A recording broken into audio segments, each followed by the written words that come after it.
Many designers are now turning to self-fixturing design techniques to reduce assembly and setup costs in the manufacturing process.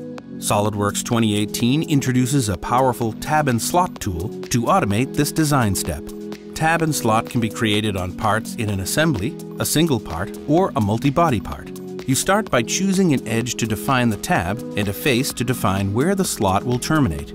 Offsets from the ends, number of instances or spacing, and the length of each tab can be easily specified. Tab corner treatments, such as fillets and chamfers, can be applied, and their size can be specified. The slot clearance around the tab can be defined as well, and SOLIDWORKS creates features in both components to meet these specifications. Editing existing tabs is simple as well. For instance, additional tabs can be added on the side by adding a new group to the definition.